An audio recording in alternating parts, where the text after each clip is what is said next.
Assalamualaikum warahmatullahi wabarakatuh. Halo rekan-rekan, selamat pagi. Materi kali ini yaitu mengenai cybercrime dan deviance. Yang pertama, kita akan membahas mengenai cybercrime. Cybercrime merupakan sebuah kejahatan yang dilakukan oleh seseorang maupun kelompok yang menggunakan sarana komputer dan alat komunikasi lainnya. Nah, cybercrime ini merupakan suatu kejahatan yang dapat membahayakan individu, sekelompok orang, dan masyarakat banyak.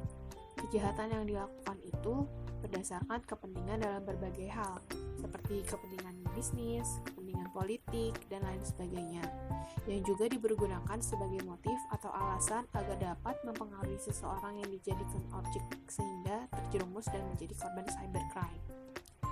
Nah, orang yang menjadi pelaku dari cybercrime biasanya merupakan seorang yang mampu mengoperasikan komputer, seperti operator, programmer, analis, dan sebagainya. Namun, tidak semua orang yang ahli di bidang komputer mampu melakukan hal-hal tersebut yang berkaitan dengan cybercrime. Lalu ada beberapa istilah lain dari cybercrime, yaitu computer misuse, computer abuse, dan computer fraud. Walaupun sudah ada banyak undang-undang yang mengatur tentang cybercrime ini, masih banyak pelaku-pelaku yang melakukan kejahatan di dunia maya. Karena perkembangan teknologi yang semakin maju, sehingga menjadikan sangat sulit bagi kita untuk menghindari dari adanya cybercrime ini. Menurut Abdul Wahid dan Muhammad Labib, terdapat beberapa layanan internet, yaitu yang pertama e-commerce, yang merupakan sebuah layanan yang terdapat aktivitas transaksi perdagangan umum melalui internet, seperti Shopee, Tokopedia, Lazada, dan lain-lainnya. Kemudian yang kedua yaitu e-banking, yang merupakan sebuah layanan yang terdapat aktivitas perbankan di dunia maya melalui sarana internet, di mana melalui e-banking kita dapat melakukan transfer melalui handphone. Lalu ada e-learning, yang merupakan sekolah di dunia maya, yang merupakan layanan untuk kalangan mahasiswa dalam mencari informasi dan melihat tugas sesuai topiknya. Lalu ada beberapa jenis-jenis kejahatan di dunia maya. Yang pertama itu carding, yang merupakan kejahatan dunia maya dengan melakukan penyalahgunaan saat berbelanja dengan menggunakan nomor dan identitas kartu kredit orang lain yang didapatkan secara ilegal. Lalu yang kedua ada phishing. Phishing merupakan kejahatan dunia maya dengan melakukan kegiatan memancing pemakai komputer di internet alias user agar mau memberikan informasi data diri pemakai atau username dan kata sandinya atau password pada suatu website yang sudah di-deface. Dan lalu yang terakhir yaitu ada hacking, yang merupakan kejahatan dunia maya dengan melakukan aktivitas masuk secara paksa sistem komputer milik orang lain dengan tujuan tertentu. Yang kedua yaitu deviance. Nah, deviance ini merupakan penyimpangan. Jadi, perilaku yang tidak dianggap ilegal dan bertentangan dengan norma dan budaya masyarakat yang berlaku. Nah, ada beberapa contoh, salah satunya yaitu mengirim SMS dan menggunakan ponsel sambil menonton film di bioskop. Tidak ilegal secara teknis, namun mengganggu dan tidak disarankan oleh bioskop dan pengunjung lain di teater. Perilaku menyimpang dapat dikatakan ilegal apabila sudah melanggar norma dan ketentuan berlaku.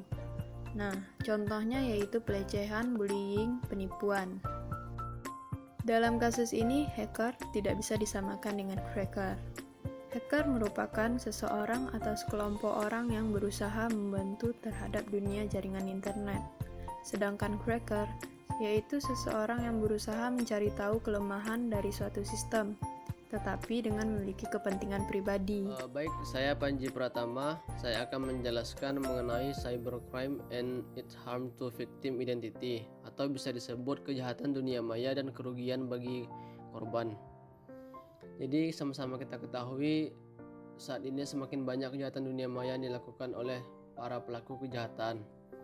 Salah satu tindakan yang dilakukan itu adalah dengan carding, yang dimana dengan mencuri dana ataupun uang milik orang lain melalui kartu kredit orang lain tanpa seizin pemilik. Otomatis ini akan memberikan kerugian material bagi korban dengan terambilnya dana korban oleh orang yang tidak berhak. Otomatis ini bisa disebut dengan pencurian secara tidak langsung, karena korban tidak mengetahui siapa yang mengambil uangnya. Dan otomatis ini dapat menyebabkan korban menjadi takut dan was-was untuk melakukan transaksi melalui dunia maya, karena sama-sama kita ketahui teknologi sekarang semakin terus berkembang dan canggih. Jadi otomatis tidak sedikit orang yang memiliki kemampuan atau ahli di bidang komputer ataupun programmer. Jadi sehingga mereka bisa melakukan hal-hal yang mereka inginkan, baik itu yang positif maupun negatif, yang bisa merugikan orang lain. Selanjutnya, kejahatan ke dunia maya yang banyak makan korban perempuan itu adalah love scam. Karena saat ini masih banyak terjadi modus-modus yang dilakukan orang untuk mencari jodoh. Misalnya para pelaku itu berusaha untuk meyakinkan korban agar korban itu terpengaruh dan yakin kepada pelaku untuk menjalin hubungan di dunia maya walaupun mereka belum ketemu. Walaupun hanya sebatas dunia maya, mereka berusaha untuk meyakinkan para korban dengan maksud dan tujuan tertentu. Dengan seiring berjalan waktu, dengan menjalin relasi dengan yang baik, sehingga membuat korban ini terpengaruh yang pada akhirnya sampai pelaku dapat menipu ke para korban dengan memanfaatkan ataupun meminta uang kepada korban. Selanjutnya itu mengenai teori and future direction, atau bisa disebut teori dan arah masa depan. Colin Berry mengatakan cybercrime terdiri dari dua kata, yaitu cyber dan crime. Cyber adalah maya, sedangkan crime adalah kejahatan, sehingga dapat kita simpulkan memiliki arti kejahatan di dunia maya. Kejahatan di bidang teknologi informasi atau kejahatan dunia maya yang terus terjadi dapat memberikan dampak buruk dari berbagai aspek, seperti bidang politik, ekonomi, dan sosial budaya.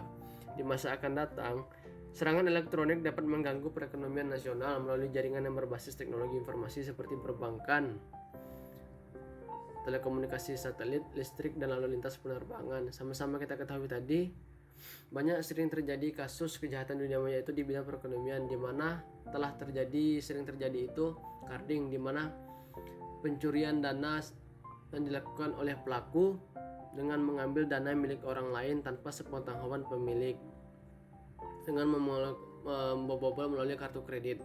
Jadi di sini ini sangat disayangkan perilaku ini harus terjadi, di mana ini banyak memberikan kerugian bagi setiap orang.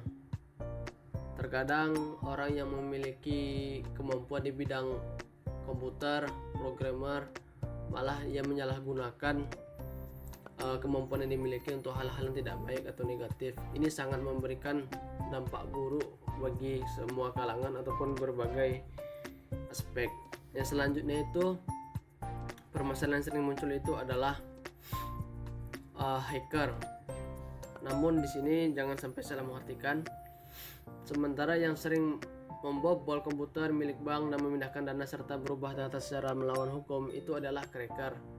Orang yang memiliki kemampuan atau mencari kelemahan suatu sistem namun untuk tujuan tertentu. Jadi ini sering terjadi nih, di mana mereka berusaha untuk membobol komputer milik bank, memindahkan dana serta merubah data secara melawan hukum. Tidak itu saja, banyak juga yang mereka lakukan seperti dengan membobol sistem komputer yang milik orang lain dengan tujuan untuk memindahkan data, menghapus data, memanipulasi data, bahkan menghapus data. Mungkin itu sekian dari saya. Saya ucapkan terima kasih.